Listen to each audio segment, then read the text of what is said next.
If you are enjoying this podcast and other podcasts on the Dragon Wagon Radio Network, be sure to check out the Dragon Wagon Shop. Awesome t-shirts and mugs from your favorite shows so you can tout your podcast pride all while supporting your favorite podcast network. And make sure to check it often for new items and limited time designs. Shop now at dragonwagonradio.com/shop and get your dragon swag on.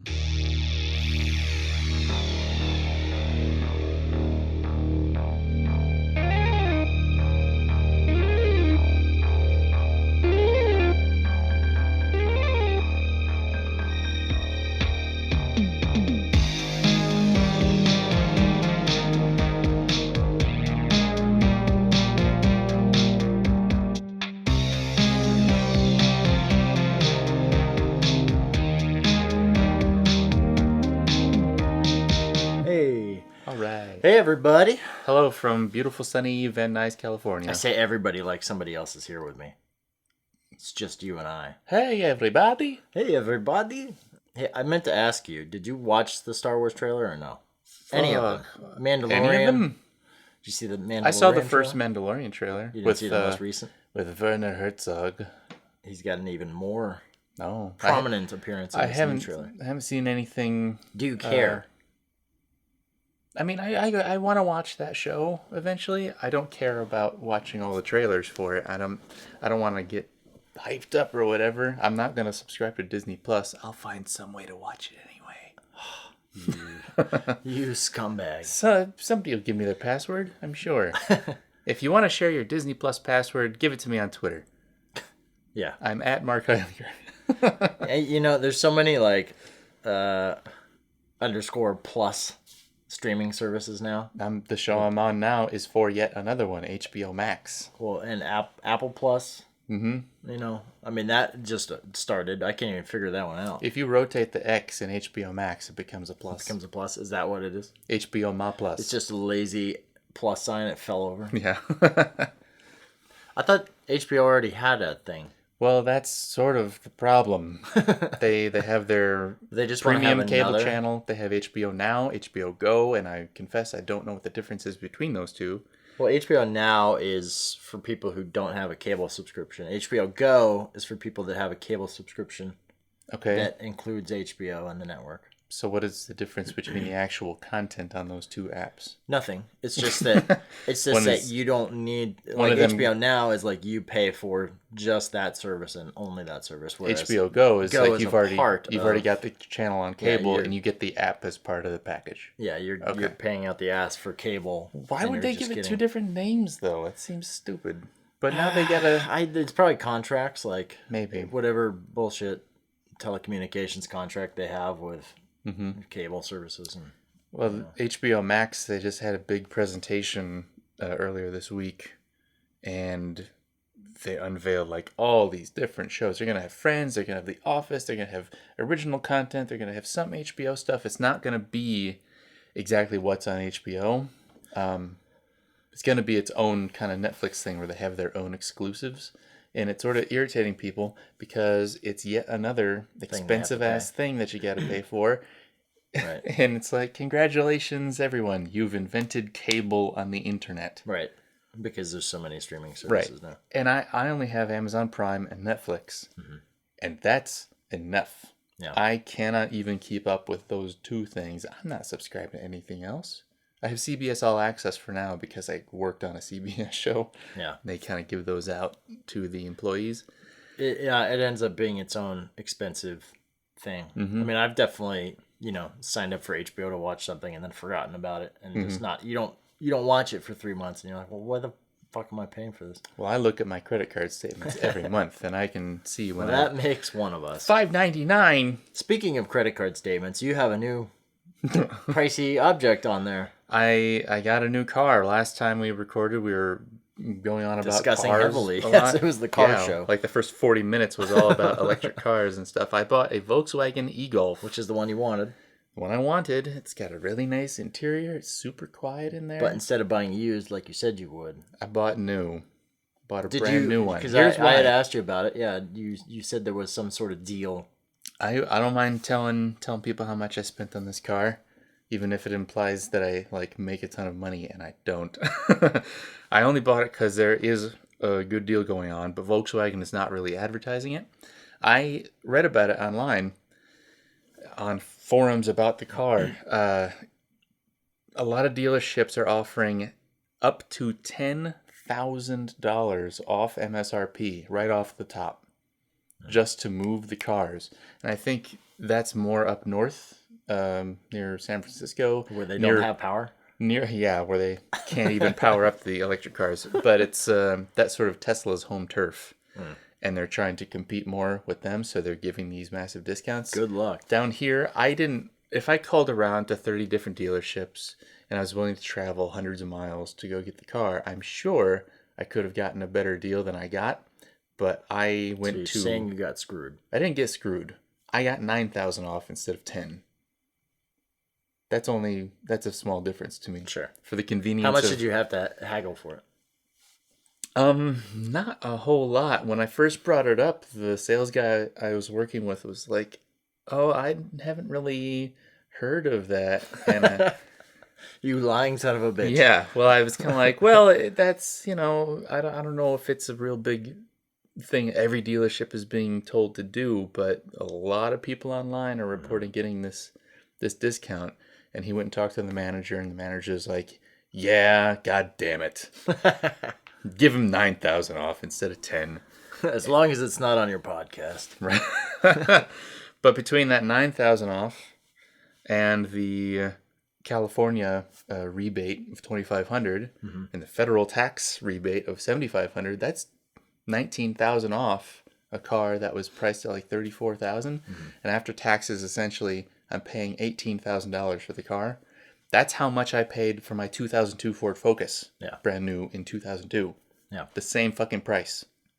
So this is crazy. It's such a good deal. How much do you think you're going to pay on electricity to charge?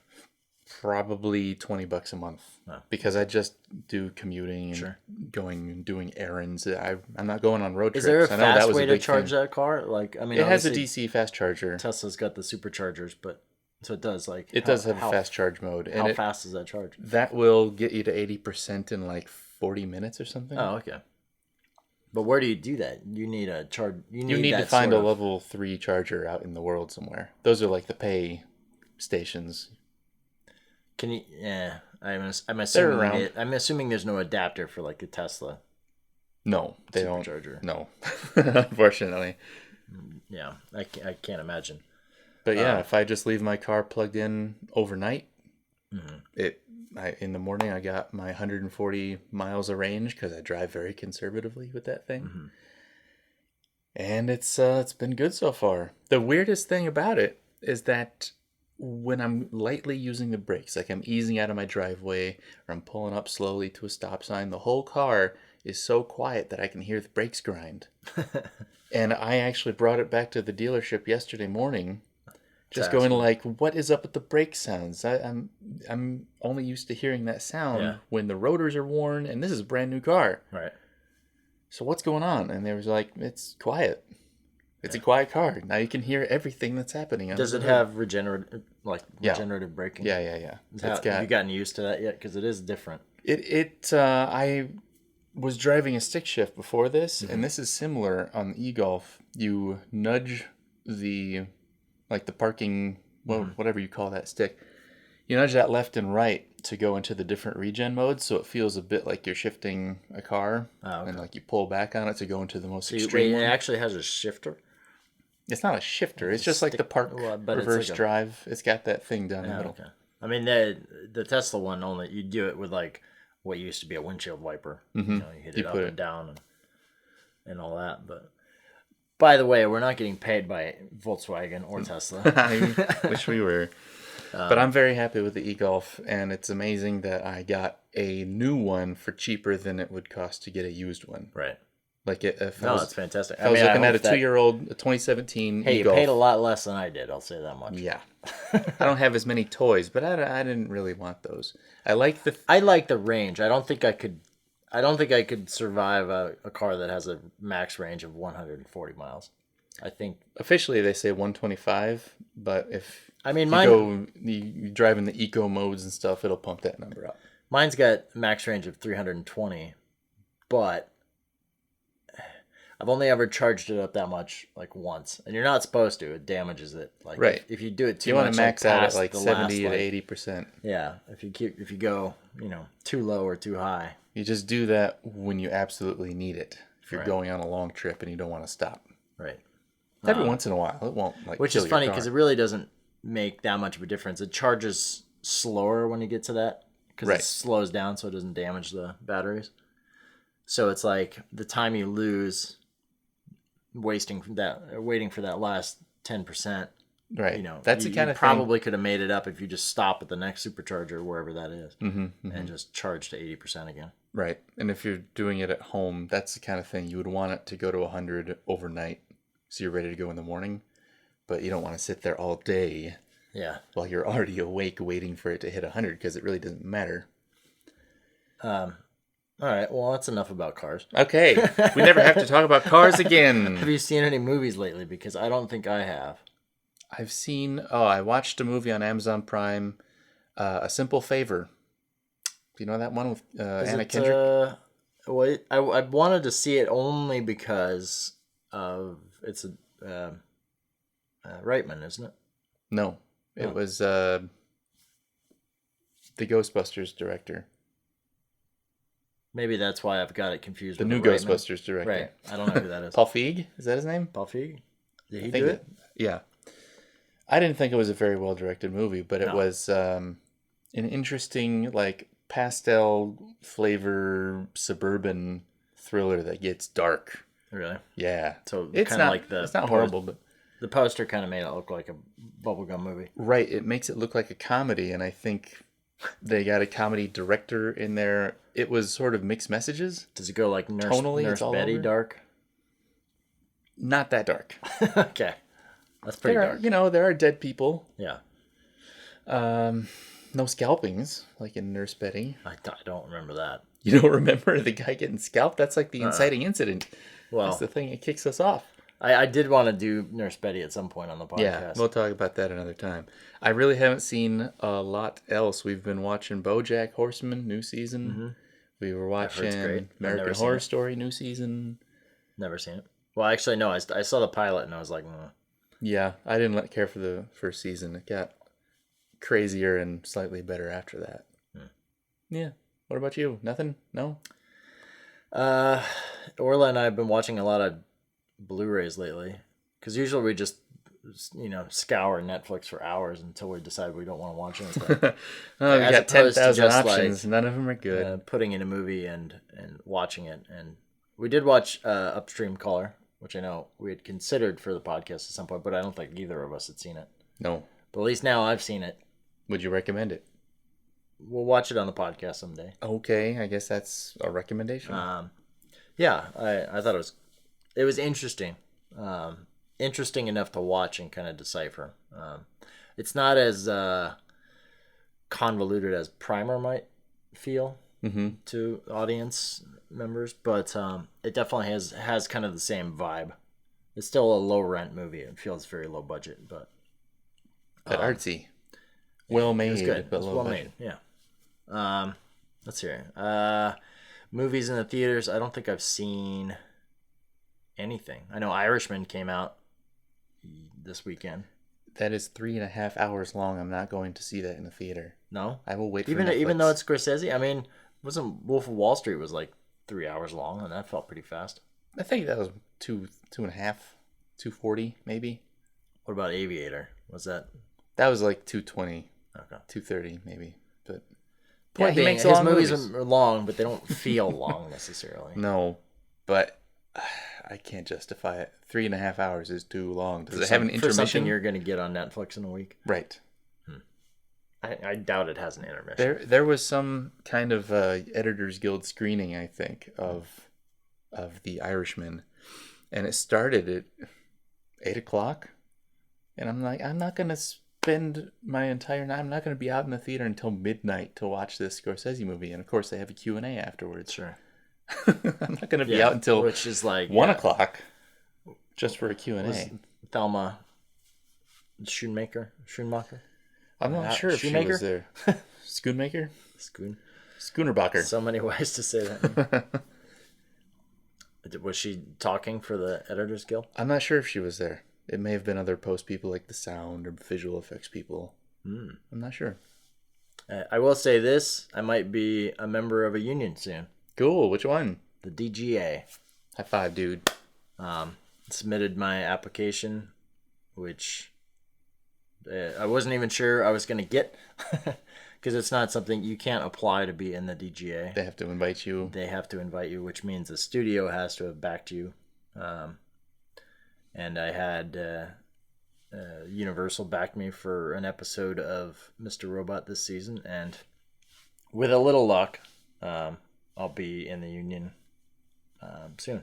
Excellent. Which entails a lot of things. It means I can't direct indie projects anymore. Really? Yep. Kind of like SAG says you can't work on non-union stuff, but they do it all the time.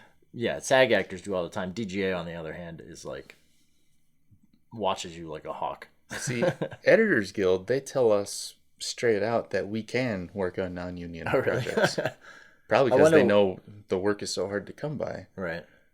Interesting. Yeah, it doesn't like affect our membership if we spend some time. I wonder what qualifies it in one way. Is it because the duration of the jobs is so long? That could be. I know. I forget what the qualifying period is. As long as you get some number of hours, let's say 200 hours on a union project in this 2-year span. I could be getting all the details wrong. Don't listen to me. But if you continue to work on union projects in between, they don't care what else you do. As long as you meet the minimum, it'll keep you in the Editors Guild.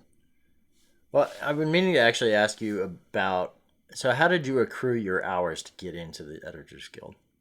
Because it's like you have to work. They have a real messed up system. They have a thing called the industry roster. And to place your name on the roster, and the only thing the roster does is make you eligible for union projects. Sure. Nobody really pays any fucking attention to that, though. To get your name on the roster, you have to get like however many 100 hours of non-union work, which would, in this day and age, mean reality TV. Right. It could be a non-union feature, a non-union TV show, but most non-union TV shows are reality. But how do they check it? They just check your pay stubs. You have to hold on to your pay stubs and be like, here we go. Yeah, you do have to submit. What if it's a non-paying job? That would not count, I think. Yeah. It has to be an actual pay stub that says this many hours, and they have to add up to whatever their minimum number is. Probably like 600 hours or something. But what's the minimum job? Like assistant editor, apprentice editor? I believe in non-union shows, they don't really have apprentices because that's a union title. Yeah, the pay stub really should say assistant editor on it. I think I got on the roster first when I was working at a commercial post house in Santa Monica as the vault guy, which was like the archivist or something. There's some other title. This rock, paper, scissors? Yes. Yeah. And that got me on the roster, but only for that position. Did you have to apply for it? Yes. Okay. You have to do all this paperwork and go to an orientation meeting. But even then, I was on the roster as this vault guy, right? Not as assistant editor. Yeah. Eventually, I was able to join the union because the show I was on, reality show, American Ninja Warrior, one season in pre-production, they flipped. They went union right before we were about to get into their choice, or was that because the union was like, you need to switch now because you're too big? I think the writing was on the wall. They knew that they were getting bigger and bigger, and it was going to become an issue. So why don't they just get in front of it? Gotcha. And not make it a big dramatic thing where we have to stage walkouts and all this shit. I mean, if they're that successful, because that show was pretty successful, like you might as well. If you've got the money coming in, you might as well. Yeah. Unless they're so poorly run that they just couldn't figure it out. But no, that show's still going, isn't it? It's still going. That's crazy. They've been like nominated for Emmys and all this shit. You were there at the beginning. I was there near the beginning. I was there at the end of season 3 and then all of 4 and 5. Then they had a big switch in the post crew and nobody came back. Typical. Yeah, they hired some other showrunner to do things. But yeah, it's a mess getting into the union. But once you're in, I don't it's know. pretty good. It's kind of weird. Like DGA, like you don't need, at least as a director, you don't need previous days. Mm-hmm. It's so hard to get the studio to back you. Yeah, once the studio says, let's get this guy in. It's like, and I only got that just because I asked for it. Like, like so often you don't ask for things and you don't get them if you don't ask for them. Well, okay, let's say you have what would otherwise be an indie project that you want to direct. Now it has to be a DGA project. Yes. What does that mean for you, for the budget? It means that Does it mean they have to bring on an assistant director for you as the director? Like it has to fulfill all these requirements? I don't know the specifics of what the team has to be. Like, because like SAG, obviously you can have like a SAG project that doesn't require you to have a DGA director. It just means you pay the actors a certain minimum amount. But I don't know if the reverse is true for DGA. Like, does it require you to have other unions involved? It might. It might mean that you have to have SAG. But it means that whatever the production company is, it has to be a signatory to the DGA, which means that they have to have signed a contract with the DGA, and so they have a contract, a basic agreement or whatever that says the director gets all these specific like you get payment the director's minimums has to be this. You have prep day pay as well. So it's like every day you do is actually 2 days. So it is gonna require a bigger budget to pay yourself. Exactly. Well, that's if I now it's like, well, okay, now it's like instead of I think I can still make movies outside of the country. Like the Australia movie would not count as a DGA film because it's in Australia, but they do have. If I wanted, in that case, it's like if I want the DGA to protect me, if I'm working for another company, I could go to them and say, we've got a movie in Australia. What can we do? And they probably have some sort of addendum or something that covers it. At least that's what their website says. And it is to protect directors against production companies, kind of like any guild is built to protect its people versus producers who don't know what they're doing, basically. Or definitely know what they're doing and are trying to take advantage. Exactly. So it's like, cough, Blumhouse, cough. I don't know. It's I think about it and I was like, well, I can always back out of the union if I really wanted to do it. And if you decided it was not worth, I could end the membership, whatever. But getting in is the hard part. So I was like, I'll just do it and then I'll just go all out in trying to get, like, I can't even get an agent unless they're a DGA. They have to be signatory. Approved. Yeah. So and then that means there's only a handful of like 40 to 50 agencies I can actually go to. So I'm more curious at this point, like, okay, well, who's gonna sign a client that has literally one episode of credit? But I think a lot of agents are just trying to get in on the ground floor, probably with anybody. Yeah. Even if they look like you. Even if they have a big bushy beard and yeah, they look homeless. No, the beard is very directorial. So I don't know. We'll see. I'm sure we'll see how it goes in the next few months. Let me plant this seed in your mind. We don't have to continue talking about unions, but there has been some talk of trying to fold Editors Guild into DGA because people consider editors kind of as strong as directors in the end. I mean, I believe it. Like, just knowing the kind of power that an editor has, you can change an entire story based on an edit. Yeah. I feel like half the people in the Editors Guild are like, no, we work for the producers. We're supposed to like put the directors and the producers' vision out there. We bring nothing to the table. Members of the Editors Guild are arguing against it? Yeah. Some people want to remain separate, yeah. Well, I know the DGA has a stipulation in their contract that says that the director must have a minimum of like 1 week to sit with the editor. you know, just for this kind of similar reason, because it's like clearly the director should be involved in the editorial process because it's so Right. it's so specific. And you got to talk that out second to second. Like, here's why I shot it this way. I want Yeah. to go here now. Right. Yeah. Interesting. I would imagine that. Sure. I think the DGA is known as like the strongest union, Yeah. Yeah, for sure. and I can't imagine why the editors would not want to be in on that. But VFX is where I'm from, and we don't have a guild, and we've tried to get the Editors Guild to absorb us. Yeah. But the Editors Guild, like, no. We don't I want think your kind here. I think it at least makes sense to fold them into production design or something. Something in IATSE should take control of VFX. But I've also talked with other visual effects artists, and they don't think it's even possible.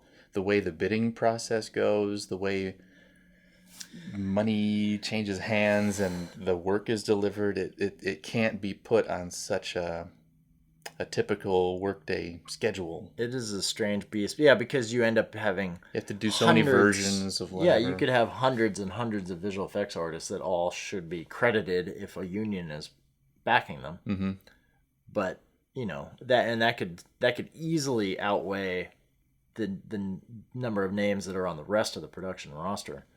I mean, that's why the credits are so long on Marvel Yeah. movies. There's 10,000. Return of the King was like, well, I mean, yeah, I mean, that's exactly right. And it's, but then there's the level of abuse in visual effects is insane. Right. The incredibly long hours. People just cracking that whip, saying, like, get it out the door, get it done, get it done. And it's certainly one of the few parts of production that you are hiring outside of a small base, you know, like Yeah. it's like you could be hiring somebody in Nepal, you could be hiring somebody, you know. Yeah, there's lots of foreign workers, and Then you run into complete wage differences. Like, you know, it's like obviously they charge less in a country like Nepal, but God only knows how they're doing it. Mm-hmm. You know. Yeah. And vice versa. So You know who I hope is in a union? The person or people who have to type up the end credits on all these big movies. because they have That'll- to change the name so That'll much. take a month just to type all those names. Wasn't that usually a combination of like the post coordinator? Well, somebody definitely, like the post coordinator, has to accumulate all those names and give finishing the final list of everybody who goes in credits. But somebody's actually got to put those The contract in there. person, yeah, somebody. Well, that's usually like Just the DI physical facility. typing the goddamn I name. think the DI facility is usually the ones Wherever who online do is the happening. titling. Yeah, Ugh. because I mean they're doing deliveries, and then you might have multiple languages, and so they got to do different language cards and everything else. Poor assistants over there. They must. Their fingers are worn down to the nubs. So apparently we're watching a movie today, We are. We're not just going to talk about the business. and it's your But that's movie. fun. You get to choose today. Well, I thought we're a few days after Halloween here. I didn't want to do a horror movie exactly because I've done plenty of those before. Mm-hmm. I think. Haven't we done horror movies before? For sure. I know we have. But how about like a monster movie? But not one of the Universal classic monster movies. Have we done a monster movie? I don't know if we have. I know we had a failed episode, which was our first, which we never. Well, monsters. I mean, that was our Oh, first monsters. fucking Yeah, movie. that was the first one. That's definitely a monster But movie. then we did pigs before that, and that was a failure, so we never released it. And that wasn't a monster movie. That was like a slasher. That was when our kind of a- format was different. We were trying to watch at the same time, and then we are like, Right, doing a live commentary. Yeah, But it we did not didn't know enough about the movie to talk about it. That's pretty bad. Sort of the problem. So, you have seen the first one in this film series. You have seen Tremors. I have seen Tremors, and for whatever reason, I was watching the trailer last week, completely unbeknownst to me that you were going to bring Tremors. Yeah, I 2. have not mentioned it at all. Tremors 2, Tremors not even 2. Tremors 1, just Tremors Aftershocks. 2. Aftershocks, which I don't think I've seen. I'm almost positive, and I certainly wouldn't remember it because I don't even remember the first one. But you remembered that you were scared shitless as a child. I remember having dreams that night that there were worms coming through my ceiling coming to eat me. And I think that through your ceiling, they're supposed to come through the floor. Well, yeah, but that's what I was looking at. In the middle of the night, I'd look at the ceiling and there'd be worms popping out. I think it's funny that it scared you so bad because it really is like a buddy comedy that just happens to have some monsters in there. And the first Tremors is a brilliant movie. The reason we're not watching that is because everybody already knows how good it is. Mm-hmm. We're going to move on to the sequel, the direct-to-video sequel. Oh my God. Tremors 2 Aftershocks. And I just learned today about why it went direct-to-video. The sequel had been planned to bring all the main characters back who survived the first one. Reba McEntire, Kevin Bacon, everybody. But Kevin Bacon was busy on Apollo 13. And Reba McEntire was busy doing a world tour with her latest... She was so big from her fame from Tremors 1. Yeah. Also from being... I forgot that she was in the movie. Yeah, she plays Michael Gross's wife, the Gun Nuts. She was on a tour for her latest country album. Gotcha. So they were unavailable, and as soon as Universal learned that they would not have two of the biggest stars... Nobody knows who Fred Ward is. It didn't occur to anybody that maybe we should just put this on pause until we've got them. Right. They're ready to go. And they had a $17 million budget, which isn't really huge to begin with. It's bigger than Alien. Okay. Aliens. But this was 1996. It was 10 years after Aliens. Gotcha. Then knocked it down from 17 to 4. Wow. $4 million. They have 25% of the budget they thought they would. So I think it shows in a lot of the movie. The kind of movie we could make for $4 million? No, I don't. Tell me. It'd probably be better than Tremors 2. No way. Wait till you see Tremors 2. You're going to see how good this is. I'm casually excited. I feel like you just watched a trailer for Tremors this past Which reminded week. me enough of what Tremors was. Okay, so you get it. Yeah. All right.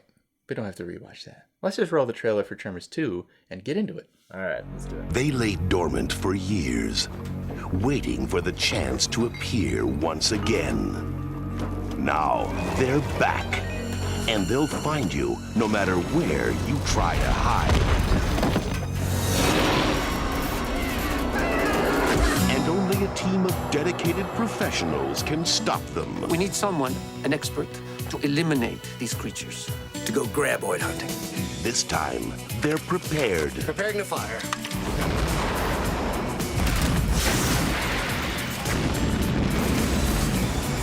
You smoked his ass. Doing what I can with what I got. This time, they're motivated. 50,000 for each graboid. You got a deal. This time, they're one step ahead. Get off the ground!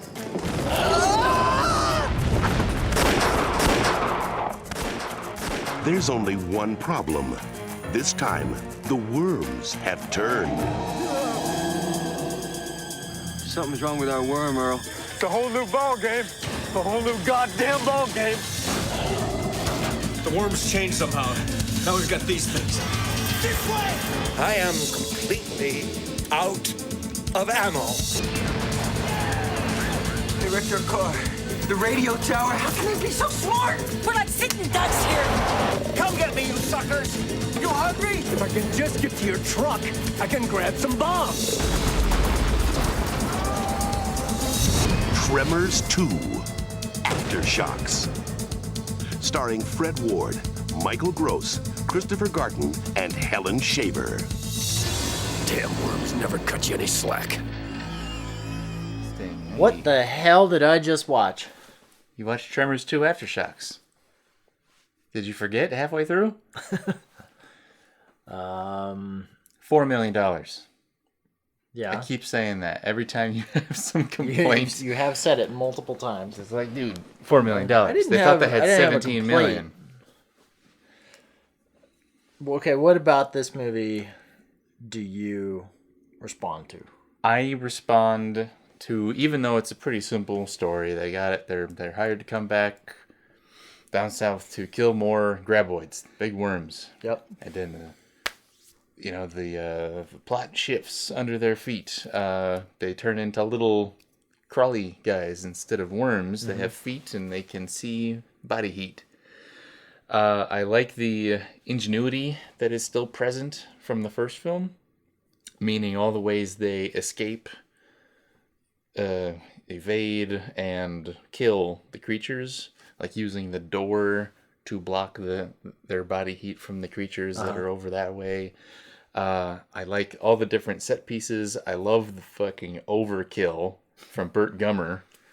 He shows up with every form of demolitions stuff known to man. Which, of course, ends up being what saves them in the end. Right, the big climax, putting a scar in the earth. It's a lot of fun. It twists my expectations. I don't know if I'd call this movie fun. No? No. Why not? Well, I remember I made the comment like halfway through, like, this reminds me a lot of Carnosaur. And if anybody's seen Carnosaur, it was just a not very interesting plot. I mean, it's been recycled, redone a million times. There's the monsters. You compared this to Aliens. It had kind of the Aliens aspect where they're trying to get him, out of his retirement, so to speak, to come down, and we'll give you the Mexican military will give you everything you need to just come back with us and kill these things that are killing our... I was expecting the guy with the oil company to be a bigger part of the plot. Yeah. I was expecting him to be present the entire time, like Paul Reiser in Aliens. Well, I saw... And they even had if you can catch one alive, we'd like you to do that. I saw it more as the guy who goes with him, the younger guy, who was obviously Kevin Bacon in the original script. Right, when yeah. Kevin couldn't do the movie, they just changed the part. And everybody's like, is this the new guy? But he that character kind of had a few Aliens characters, There was some Bill Paxton. But, I mean, there's so many different elements of... I feel like back in the 90s and 80s and 90s, there was a lot of movies that were like formulaic. Okay, we have the monster movie. How are we going to do the second one? Oh, we have to change it because it can't be the same as the first one. Right. Just changing it up. But as far as making it interesting, I feel like... Why do people see this kind of a movie? Either it's funny. Which it is. Or it's funny because there's stupid, ridiculous kills. There is that too. And I didn't feel like there was either of those elements in this movie. There were stupid, ridiculous kills. They have a whole segment near the beginning where they're blowing up guys with RC trucks. And that's a lot of fun. They're blowing up the worms? Yeah. Yeah. They're blowing up the worms. I meant like the characters. Because I remember Tremors. A lot of people were dying in the city. Yeah, there was a lot of off-screen action happening in this movie. Like, they show up later and everything's already happened. Or even the guy who is kind of sticking his head through the window when they eat his legs. Yeah. He kind of we don't see it happen. He just goes, ah, and he gets pulled back through the window. The monsters are they look a lot like the Starship Troopers bugs. Yes. But I mean, even though this was before, technically. Not by much. Phil Tippett was the VFX supervisor on both. Well, Starship Troopers would have filmed probably around the same time this movie was getting made. Yeah, and the face of these creatures looks just like the Tremors from the first movie. Except that one movie is made by a good filmmaker and one is not. What are you talking about? Starship Troopers and this. Don't give me that look. If there is a similarity, what I was saying, if there's a similarity, they got the face from Tremors 1 from 1990, and the rest looks pretty much like a dinosaur, which they got from Jurassic Park, which Phil Tippett also worked on. Jaws. The jaws almost look like the Predator jaws, but they look like the jaws from the Starship Troopers. Well, the jaws... yes, it's Phil Tippett. The jaws are exactly what they took from Tremors 1. Mm-hmm. So you can't say that they ripped it off at Starship Troopers because they were working on it at the same time. No, I guess what I'm saying is one has a director that's good with cinema, and one has a director that's good with just taking the words that are on the page and putting it directly into a video format. Yeah, I don't know. Without a cinematic quality. The director was S.S. Wilson, which sounds like a ship. Writer of Wild Wild West. Yeah. Oh, Christ. Jeez. Writer of Tremors and Tremors. They were still making Tremors in 2004. They're still making Tremors now. They just made one where it's like in the tundra. Wait, or what's the something. most recent Tremors movie? Yeah. Let's just look at the connections Wow, on IMDb. now they're in China. 1, 2, 3, 4, 5, and Tremors: A Cold Day in Hell is 6. 2018. They've got six of these movies, and I've only seen 1 and 2. I haven't gone back to the well. But who watches these? I think people who are nostalgic for the first one. Who's that? You? Me. Tons of people are nostalgic for the first one. Would you, if I told you we could watch Tremors 6 right now? I'd want to watch 3, 4, and 5 first. Okay, let's assume you've seen all of them. Well, if I'd seen all the previous 5, then I probably would have already seen the 6th one. The Irishman is in theaters, and Tremors 6. I cannot make a 3.5 hour commitment to the theater. I know I'll see the Irishman. What if it feels faster eventually. than Tremors 6, which is probably a third of the amount of time? I don't know. I'm not too excited to see either one of them, frankly. I mean, okay. The second half of the movie is a little bit more interesting than the first half. Mm-hmm. But the creatures are significantly worse in the second half than they were in the first half. Because the first half of the movie is basically the old creatures from the first Tremors. And they're just like going out and baiting them with the truck and blowing them up. But they're not much of a threat in the first half until we think they are. And that's when they switch. And they're evolving into these little creatures, the Shriekers. And yeah, they evolve into basically ostriches. Yeah. Which Fred Ward has at the beginning of the movie. He owns 2. I wish they had come back. You were guessing. I turned and looked at you. I was like, they're going to ride the ostriches by the end of this movie, aren't they? And if they had, maybe this movie would have been worth watching. It would have certainly been more bonkers than it was. Do you like the elements of bonkers that are there, which is mainly the guy with the guns? He's like the most cartoony character in here. He's a total. I think everything that I liked about the movie was just so underplayed that it didn't make it fun. Mm. You know what I mean? I see what you're saying. Like, there are fun things about it, like when they blow up the shed at the end of the movie and they blow it up so big that there's a crater in the earth. Yeah, they could start mining there. I mean, there's funny things about it, and that like when Bert has the big silver rifle, he's got 1 bullet left out of everything, and he. I mean, they clearly had fun blowing up. Yeah, like blood bags inside these puppets. Like the rifle is so powerful it breaks the window behind. Right. Those are the things I find fun. I mean, it's fun for what though? It's just entertainment. It doesn't have to be about the human condition, does it? But it wasn't entertaining. But how can it be fun but not entertaining? It wasn't entertaining for me. Let me put it that way. Obviously, it entertained you. It's obviously a pretty campy and cheesy movie. Yeah. $4 million, bro. $4 million.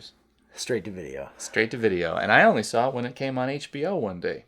I mean, it's clear to me that all the money went into the creature effects. Mm-hmm. Because it certainly didn't go into anything else. I don't think the guy from Family Ties commands a huge paycheck. No. Fred Ward, maybe. And I think he's the only one who continued to come back for more Tremors movies. Oh, really? Fred Ward never came back for Tremors 5? I don't think he did. Let's look at the credits right now. Did any of them? Is it Jamie Kennedy? Jamie Kennedy in Tremors 5. That's amazing. Tremors 5 Bloodlines. Yeah. It's just, by now, it's just one of those franchises like The Crow, where they know some core audience is going to be like, yeah, The Crow. I want to see whatever Crow movie they make. I know. Because I sold the foreign rights to Apocalypse, California to someone who makes movies like this because they're so archaic and so old they can't think out of the box. That they, they're still living on the pre-HD times of how video sales work. And, it's like, yeah, if we have Tremors, we got an IP we can make a lot with. Sure. I have no doubt that the Tremors brand name is diminishing returns by this point. Yeah. I don't think Tremors 3 but they just made going one to be last very year. good. They just made one, but I'm sure each movie is getting worse and worse and worse. Where are these movies? Like, I don't even see them. I'm sure they're all for direct to sale video, anymore. like on Vudu. Yeah, but where? Like, what? It's not like Any- Blockbuster. any You can place walk in fine. and see, oh, what's the new releases on the wall, and you're forced to see it. Like, Netflix isn't going to put this shit out there. It was top just of their list. a year or two ago. There was a big push for a Tremors TV show starring Kevin Bacon. Like they went out and they shot the pilot. I can see They a made a TV trailer. show. I could see a TV show for this working. Yeah, They so put could a lot of people. Good team behind it. They I can't were trying see to raise money. a 7th movie doing well. No. Well, that would be like it's hard for a 7th season of any TV show. You could throw a fun, show together on HBO and put a good writing team behind it and come up with something quality. Mm-hmm. So you just think this is a total stinker, not worth anybody's time? No, I think it's indicative of the times of Yeah. sequels where you end up. You had a first movie that was made and just so randomly happened to be a hit and was made well enough that it was a cult classic. Right. And then you have, at least what it seems like, even with Starship Troopers, you end up getting offshoots of that same thing that are just made. They're almost made by the craftsmen who were involved with the first movie, But with none of the but not with creative none of intention the behind it. creative directors behind. Mm-hmm. And You're that's saying it great. doesn't Everybody's have gotta much make of a money. point. Everybody's got to make money, and but if you're just making something just to have a fun, if your whole intention of making a movie is to just make something that's going to be fun with a certain kind of thing that's already been done, Mm-hmm. probably shouldn't be doing it unless you have like a really good thing to go along with it to kind of push it along. That's just my opinion. Okay. And I think that sometimes it comes off really, really well. I love RoboCop 2. I don't get that. See? I just don't get that. But the first movie, well, why is it always Verhoeven movies that Yeah. get the sequel treatment? There's one thing that made me crack up. Crap up? Crack up early in this movie. You have the sort of stereotypical moment when the male lead kind of checks the Oh, yeah. ass You got out of male gaze of shot. the new woman he just met. And then a second later, she does the same thing to him. and then that get the was ass shot of hilarious. Fred Ward. I mean, that was pretty funny. Fred Ward, what an ass on that guy. I mean, see, if you're going to make an entire movie of jokes like that, it's actually, there's something yeah, new out of it. Like, I wish there was more of that attitude. throughout the rest of it. And it's clear that They wanted to. they're tongue in cheek about certain things. Like, they're winking a lot through this whole movie. Yeah. There was comment never about... any tension whatsoever. I didn't feel any tension that anyone Well, was going to die. I know when he did die, except for the really side characters. all the Mexicans. Basically. All the Mexicans. They're in Mexico. Yeah, shit. Not one Mexican survives this movie. What the fuck? Except the guy who hires them. Yeah, but he didn't even go down there with him. I want to ask you this. So they lure Fred Ward down there by saying, we're going to pay you $50,000 per thing that you kill. Yes. How does he prove it? I think they're working on a trust system like how Coke machines used to work. You put in your nickel, you open the door, you could have taken as many as you wanted, but they're assuming you're only taking one. So it's a trust system based on the fact that they kill, what'd they say, like 27 of these things? Yeah, by the 30-something? end, yeah. So he just goes and he says, oh, I killed 30 something of these things at 50,000 a pop. And Give they're me like, okay, $1.5 sure. million. Yeah, okay, sure. No problem, buddy. Yeah. You raise an interesting point. It's not like he was cutting off their ears to keep in a box somewhere. Because they don't have ears. I think that was the main problem you had with the movie. Everything else stems from that. How do they prove they're killing them? No, I mean, who knows? Who cares about that? But I had a problem with the CG creatures, and you were kind of hoping there would be more of them. I was hoping there'd be more because the regular creatures were so $4 million budget that. But at least they're just... physical. I appreciate a movie that uses a physical puppet on set. Absolutely, I 100% agree with that. Unless it's detrimental. How is it detrimental? Well, like the thing. They aren't doing that much. They're just when you chewing see the things. thing, the puppet is obviously cheap and cheesy. However, it still feels that it was filmed in a way it still feels violent enough that it could potentially kill anything on the screen at once. You know, whereas the prequel for the thing that came out, that was all CG. Yeah. You know, and, the CG thing felt violent, but it felt fake. Weightless. Whereas this, maybe it was the creature design because they looked like ostriches, except that they were ostriches that couldn't move. They looked like a little Yoshis, sort of. Yeah.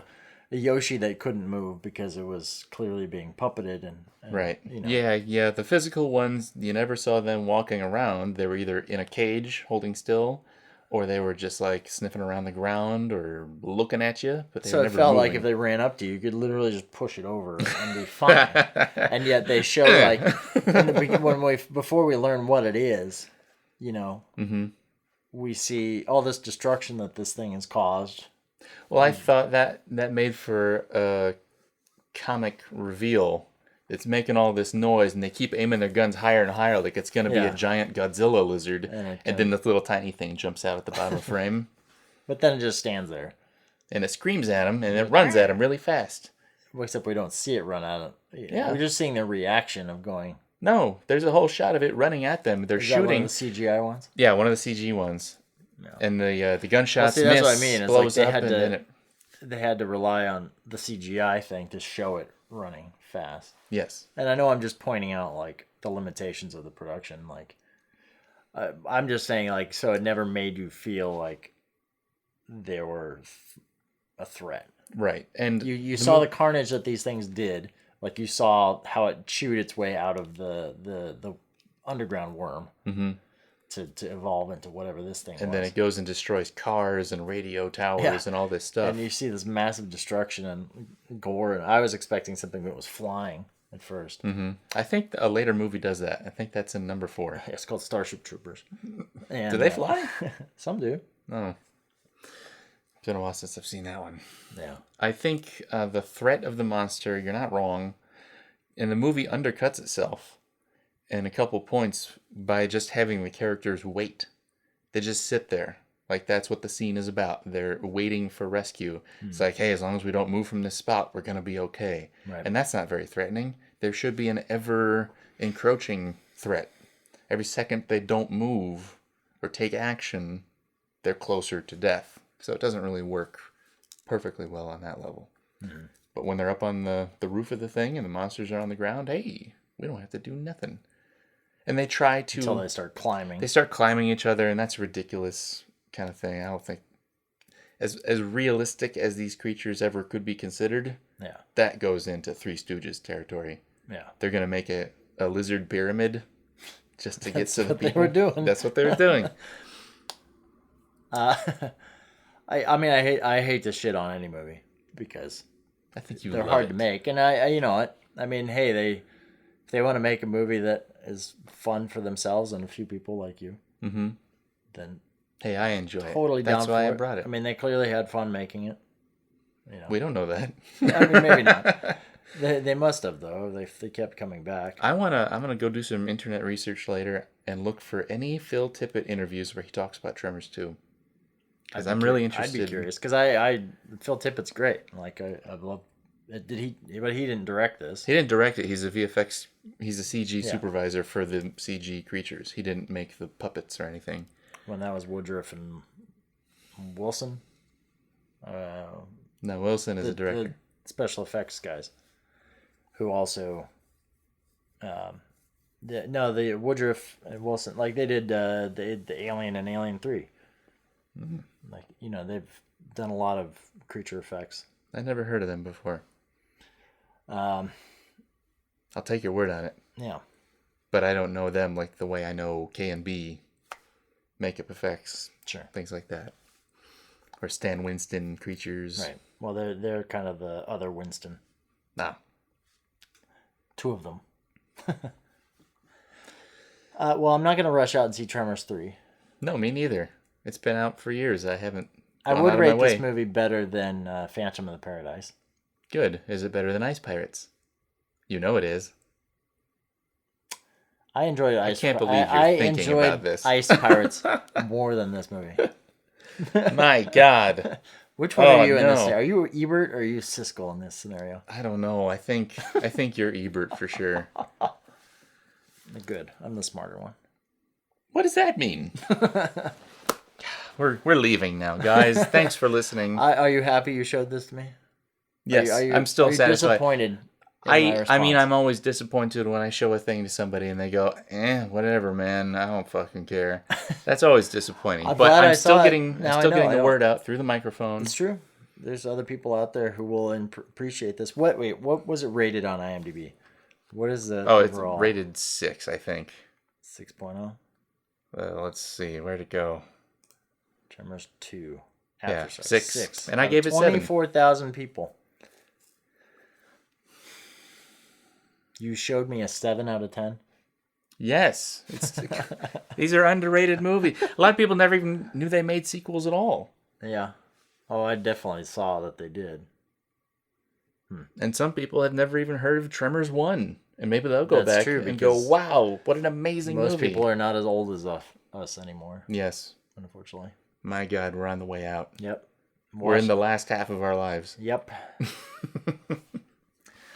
All right. On that depressing note, maybe you can bring a depressing French film next time. Oh, you know what I'm going to bring next time? Under the Silver Lake. Yes. We can finally sit down. Do it. I think I've had enough time away from it now that I can actually watch it. And you don't even have to, quote unquote, bring something because it's on Amazon Prime, which I have. You already have it. Yeah. It's true. Well, Mark, thank you very much for making me watch Tremors 2 Aftershocks. You're welcome. I hope it sticks with you. I hope you think of all the Burt Gummer jokes. I think I'm evolving. I can feel something chewing its way out of my belly right now. Is it Chad 2 Aftershocks? Maybe. Could be. Okay. Just put in a gross sound effect of something bursting out of your chest now, and that's how we'll end the show. Gross. All right, thanks, guys. Bye. It's Dragon Wagon. Hey, Mark, you know what happens when the audio quality of our podcast goes up? It means we're recording an advertisement? That's right. And we've got Sarah and Paul here. Hey, who let you in here? I kicked the door down to tell you about Myth Understood. That's Mark's door. I pay the mortgage on this place.